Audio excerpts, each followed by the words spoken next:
And Nancy Cordes following all the action with the Democrats from Washington. So, Nancy, these layoffs within the Sanders campaign, how exactly will they impact the nature of the race?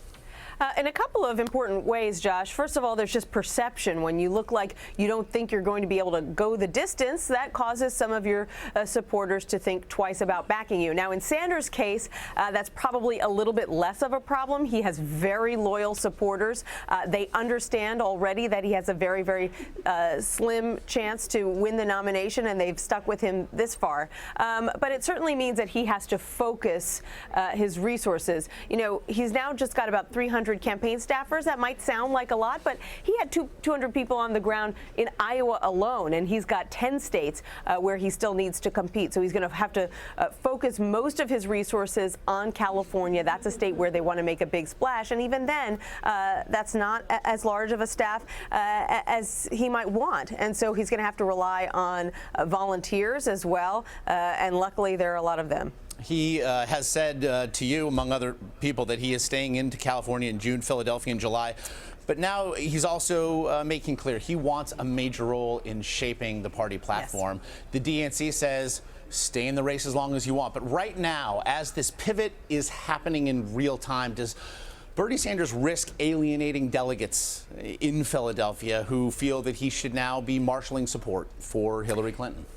He is walking a fine line. There's no question about it. There is a lot of goodwill in the party towards him. They recognize that he has brought a lot of new voters, young voters, into the party, people who didn't necessarily care about politics all that much before. And so they give him a lot of credit for that. At the same time, they feel that if he is going to stay in this race all the way to the end, which they're happy to let him do, that he should be making his campaign more about his message, more about his goals and his beliefs than about Hillary Clinton and why she wouldn't be as good of a president as he does. I think on some days his campaign believes that too. On other days they say, look, you know, he's still a candidate, she's still a candidate. What do you expect him to do? And so there is this tension both within the Sanders campaign and between the campaign and the Democratic establishment. And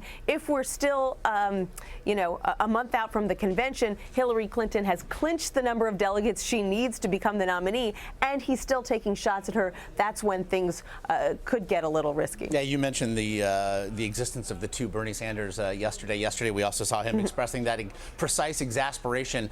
This is a democracy. What else do you expect me to do? But again, as this pivot is happening for Bernie Sanders, so too is it happening for the Democratic frontrunner. So Hillary Clinton and her groundwork, her organization, as she looks to salt this away, what changes for it? Well, she'll have to start staffing up in some states that weren't necessarily contested states in the primary election, but will be in the general. States like Virginia or North Carolina, those are typical battlegrounds in a general election. They're swing states, but states that she won pretty handily in the primary and maybe didn't have as large of an operation there then as she will need going forward.